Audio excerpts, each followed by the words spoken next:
José Natanson recién les dijo, vamos a hablar de Colombia. No podemos no hablar de Colombia después del referéndum que dio el triunfo al no y después del Nobel de la Paz. Vamos a ver un informe y luego vamos a analizar toda la situación con el politólogo Juan Gabriel Tocatlián.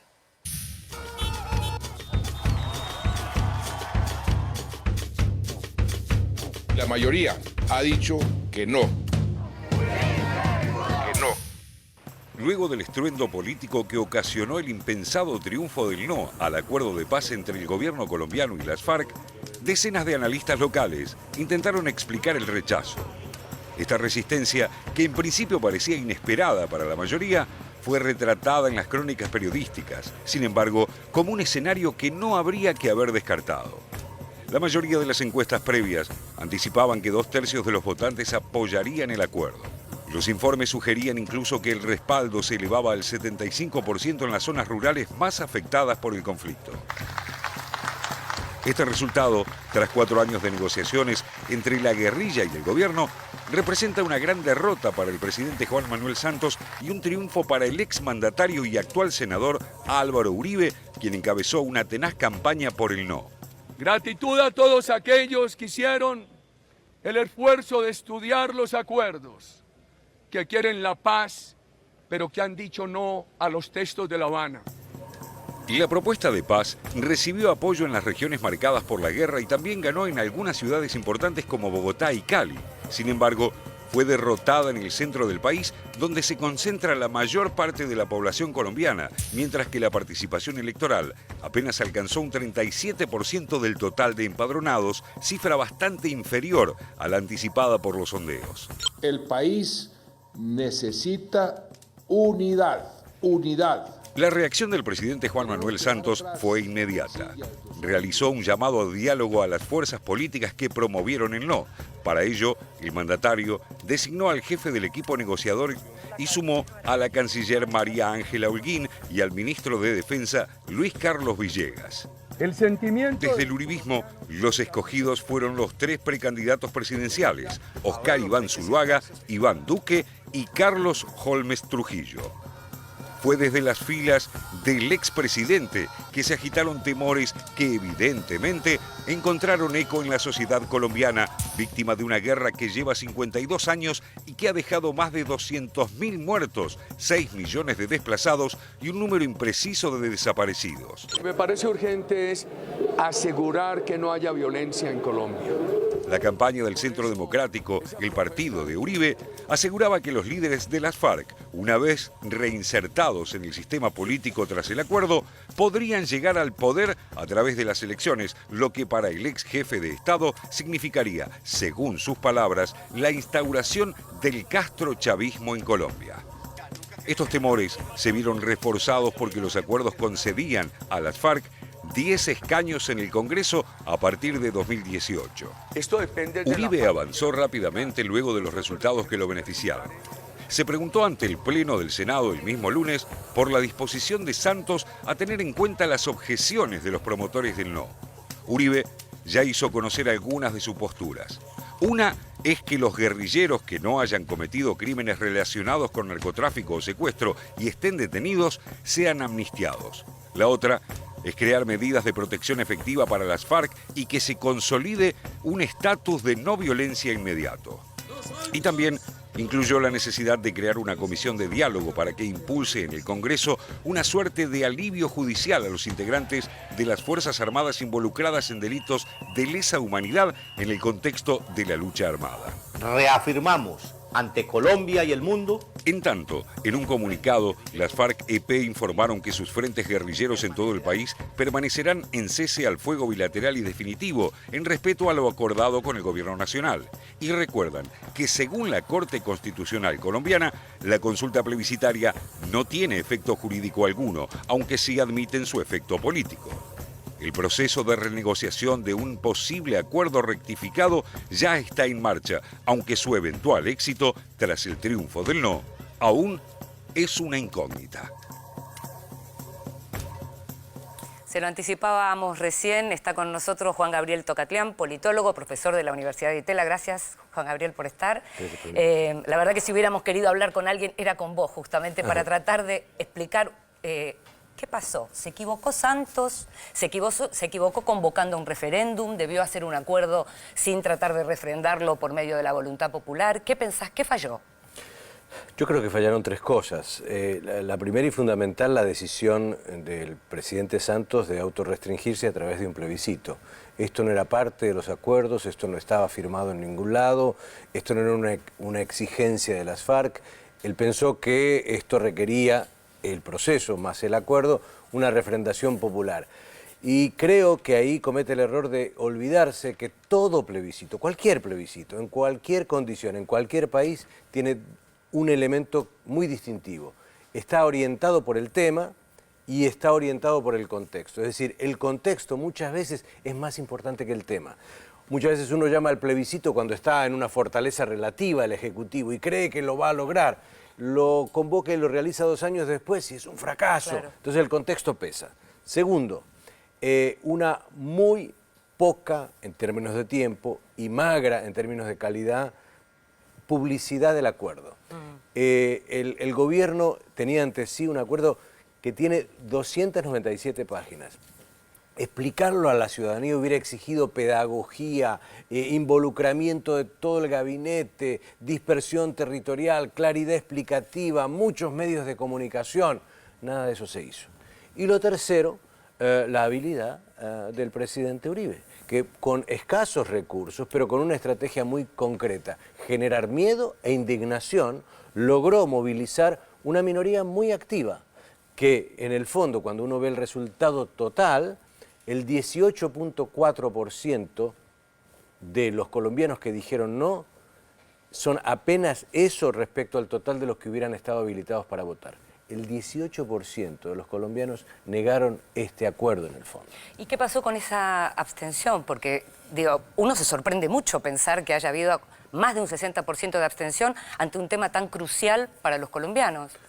Yo diría que hay dos elementos distintos. El primero es que refleja una vez más la persistente y cada vez más profunda crisis del sistema de representación política en Colombia. Si uno toma los últimos 30 años, los niveles de abstención han sido inquietantes y en algunos casos alarmantes.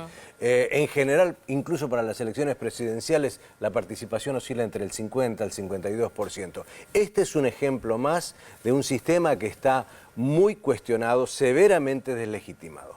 Y por el otro lado, me parece que ese conjunto de los colombianos que podríamos llamar los indiferentes, son indiferentes por distintas razones. Pongo un ejemplo. El total de la población colombiana es 48,5 millones de personas. El total de las víctimas del conflicto armado colombiano durante 5 décadas, en términos de desplazados, muertos, desaparecidos, violados, mutilados, masacrados, es de casi 8 millones de personas. Sí. Entonces, 1 de cada 6 colombianos tiene a alguien que sufrió, vivió en carne propia este conflicto. Y movilizar eso es muy difícil en una sociedad que todavía no ha cicatrizado esas heridas. Segundo elemento, la indiferencia frente al régimen político en general. La duda respecto a si esto hubiese sido eventualmente aplicable. Tercero, el odio con la FARC. Es muy profundo en muchos sectores, es muy profundo en muchas áreas del país. Es un conflicto muy prolongado y degradado. Entonces, me parece que cuando uno habla de los indiferentes, debe ir desagregando subgrupos que por distintas razones no se hicieron presentes en un momento histórico para el país, que a su turno, si uno compara con el anterior plebiscito histórico que tuvo Colombia, en el año 1957, después de 10 años de lo que los colombianos llaman la violencia con mayúscula, la violencia entre liberales y conservadores, que se llevó 300.000 muertos y 2 millones de desplazados, hubo un plebiscito. Hubo un plebiscito para sentar las bases de lo que luego fue el Frente Nacional, un acuerdo bipartidista. Allí participaron más del 65% de los colombianos. Es decir, la gente quería salir del horror del conflicto y quería que el país entrara en un proceso de modernización. A mí me parece que el mensaje acá es otro. Aquí es un mensaje de fatiga, de descrédito y de ilegitimidad. Natalia. Sí, buenos días, Juan. Yo quiero salir un segundo del conflicto y preguntarte si el futuro de Colombia ahora está atrapado entre el duelo personal de dos hombres, porque no es solo el descrédito y no es solo lo que la sociedad colombiana piensa del proceso de paz, sino que también me parece que hay dos hombres fuertes aquí y que uno, con lo que había hecho Santos, con el acuerdo de paz con la FARC, pensaba otros hombres hacia el futuro de Colombia, Humberto de la Calle, vicepresidente, además, otras historias. Yo lo que te quiero preguntar es eso, ¿cómo queda atrapada Colombia en esto cuando en realidad también hay otros problemas en Colombia que generaban una impopularidad de Santos, como la marcha de la economía y demás? Yo diría que aquí tenemos una situación en la cual estamos totalmente bloqueados.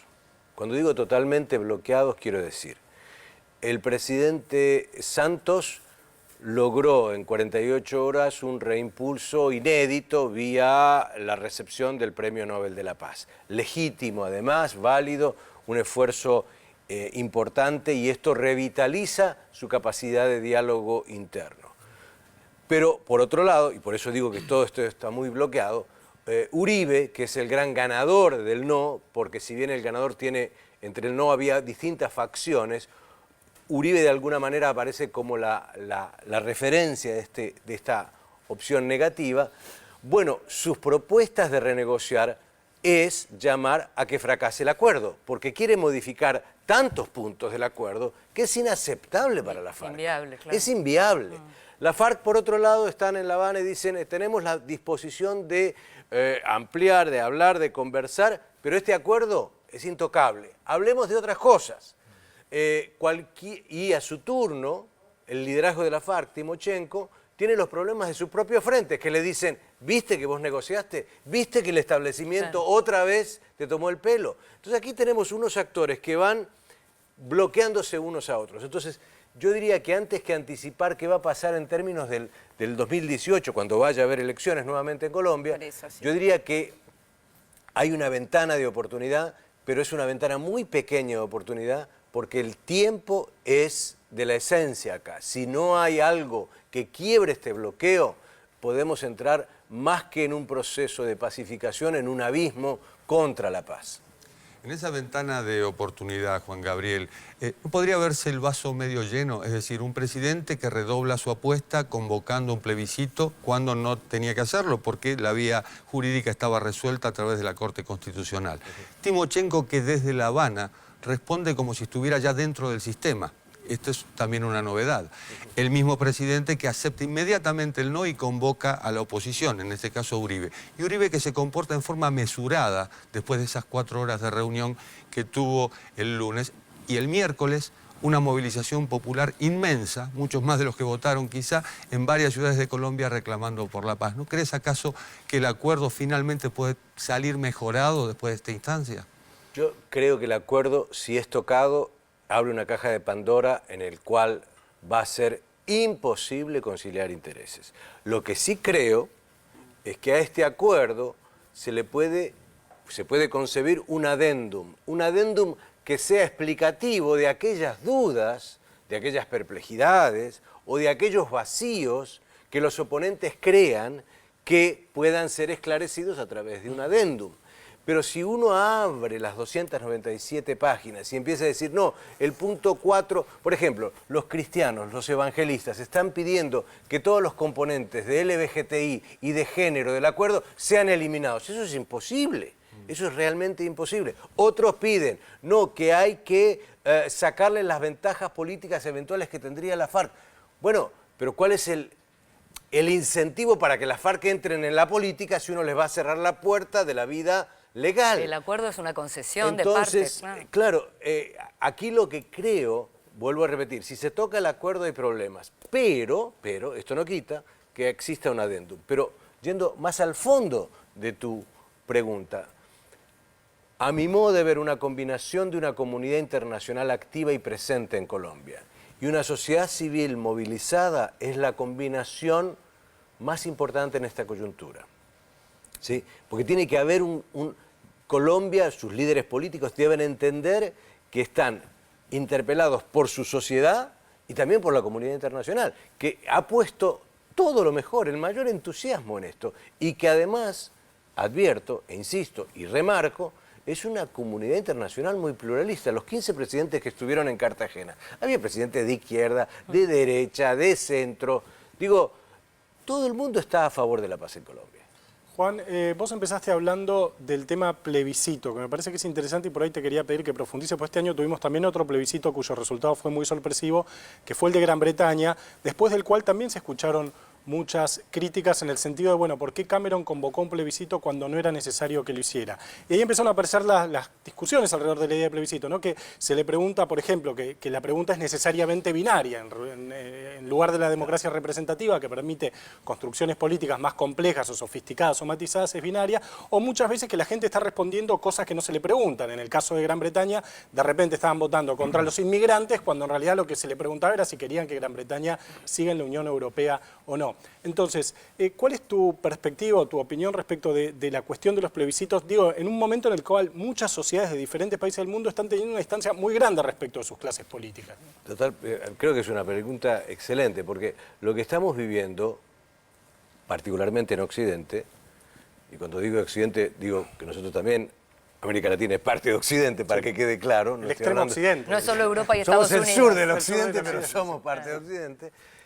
Digo, aquí está el problema de los debilitamientos de las democracias representativas. Es decir, y esto las clases políticas lo sienten, y los líderes políticos lo sienten. Y el mejor atajo muchas veces es, en vez de reforzar lo mejor de la representación política existente, por ejemplo el Parlamento, buscar la vía de la democracia directa, vía plebiscitaria. El atajo, diría. El atajo, sí, es un atajo. Y es un atajo que es incierto, que además cuando pasa, esto es, cuando el resultado es inversamente al que se esperaba lograr, pues la sensación de catástrofe, de angustia, de que aquí hay una crisis mayúscula e inmanejable, crece.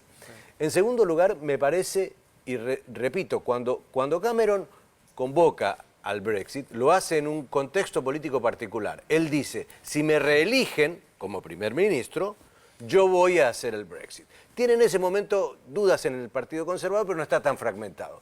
Los laboristas están divididos, y esto ayuda por un lado. La economía estaba recuperándose un poquito, pero se estaba recuperando. Cuando se realiza el plebiscito, están los refugiados, los problemas del terrorismo, los conservadores partidos por la mitad. Pero era una promesa de campaña. Entonces, el timing es fundamental en los plebiscitos. Y lo tercero que diría es que los plebiscitos siempre dejan mucha gente disconforme, ¿no? Es decir, y en un contexto global de tantos problemas, lo que está reflejando este plebiscito, el colombiano, el húngaro, todos, es gente enojada. La gente está enojada por distintas razones, pero está muy enojada. A ver, Gabriel, antes que nada agradecerte para ayudarnos a comprender algo que parecía imposible de entender, ¿no? Pero, y poder explicarlo además. Hablaste de dos aspectos en cuanto a cómo encaró esta campaña el gobierno, y por un lado está la torpeza de no entender algunos aspectos de esta realidad, y por otro lado las circunstancias en que se da. En las últimas horas apareció un elemento del lado de la campaña del no, que es las declaraciones de Juan Carlos Vélez, que era el jefe de campaña del no, en el diario La República, reconociendo la forma de manipulación que hicieron sobre algunos planteos del sí, las maniobras que hicieron, bueno, la campaña sucia que utilizaron, y las confesó así, torpemente confesó todo lo que hicieron. La pregunta que te quería hacer, ¿esto cambia las circunstancias de ahora de este nuevo enfrentamiento o lucha que empieza a dar Álvaro Uribe desde un lugar supuestamente de poder como el que le dejó el plebiscito? Yo diría que eso impacta en Bogotá y en las élites de Bogotá. Si yo miro qué impacto nacional tiene, yo diría que es bajísimo. Esto es, lo que se reveló en esa entrevista fue toda una campaña muy bien orquestada, con recursos del sector privado, de empresarios gruesos e importantes de Colombia, y con estrategas internacionales que le dijeron a Uribe y a su gente: no se preocupen en explicar el acuerdo, no debatan el acuerdo. Lo que tienen que generar es indignación. Y si pueden mentir, mientan. Entonces, ¿es eso? ¿Tiene un impacto en Colombia? Yo diría mínimo en la élite, en Bogotá. Aquí hay que entender también el tema de las pasiones y de las personas. Álvaro Uribe es un hombre que tiene dos condiciones particulares frente a este fenómeno. Y por eso es siempre muy difícil ver hasta dónde uno puede, desde el Ejecutivo, hacerle concesiones. La primera, él está convencido que a su padre lo mató la FARC. Si bien Pablo Catatumbo, uno de los líderes de la FARC, en La Habana dijo, nosotros no tuvimos nada que ver con el padre de Uribe. Uribe cree que a su papá lo mató la FARC. Tiene una vendetta personal. Segundo, cree que el presidente Santos lo traicionó. Claro. Él fue su ministro de Defensa, él, Uribe, lo llevó a la presidencia y de repente dio 180 grados y empezó a hablar de la paz. Y por lo tanto él lo que busca con Santos, lo primero que busca con Santos es humillarlo. Es hacerle notar que él lo derrotó. Entonces tenemos acá un tema de pasiones, un tema de personalidades, que hace aún más complejo todo este juego. Por eso digo, las dos alternativas que yo veo es comunidad internacional activa, sociedad civil movilizada. Eso, de alguna manera, deselitizaría y despersonalizaría la posibilidad de encontrar alguna rendija, alguna ventana para que este proceso avance. Nos tenemos que ir a la pausa, pero te quiero preguntar para que me contestes brevemente. Sí. Hubo otros casos de entregas de premios Nobel de la Paz en acuerdos de paz que no fueron a una sola persona, que fueron a varios. Sí. La propia Ingrid Betancourt dijo que la FARC hubiera merecido estar entre los, junto con el Nobel, junto con Santos. Ayer Joan Carlin decía que hasta Uribe podía haber estado y de esa manera, quién sabe, se terminaba con esta cuestión. ¿Cuál es tu opinión? Yo creo que el único que se merecía esto era el presidente Santos y voy a explicar por qué. Los casos que normalmente se mencionan son el de Vietnam, Sí. Le Duc Kissinger. Esa era una guerra internacional, ese no era un conflicto interno. El otro caso que se menciona, Rabin Arafat, es un conflicto israelí-palestino, son dos partes. Y el otro caso que se suele señalar es el de Clerk Mandela, cuando ya estaba todo pactado en el 2002 y el Congreso Nacional Africano de Mandela tenía reconocimiento de estatus de actor internacional. La FARC siguen estando en la lista de los grupos terroristas de europeos, de estadounidenses, y por lo tanto no entiendo cómo el Nobel, los que premian el Nobel hubieran arriesgado a decir que se lo entregan a un conflicto no resuelto, a un liderazgo que está en la lista principal de terroristas internacionales, lo fuesen o no lo fuesen. Entiendo. Y por otro lado, no darle, en este caso, un empujón a quien hay que darle el empujón, al presidente Santos. Esta es una ventana chiquitita y me parece bien que haya sido dado solamente a él. Te agradecemos mucho una vez más que hayas estado con nosotros hablando de un tema que, nada, todos estamos hablando esta semana de Colombia. Muchas gracias. A ustedes.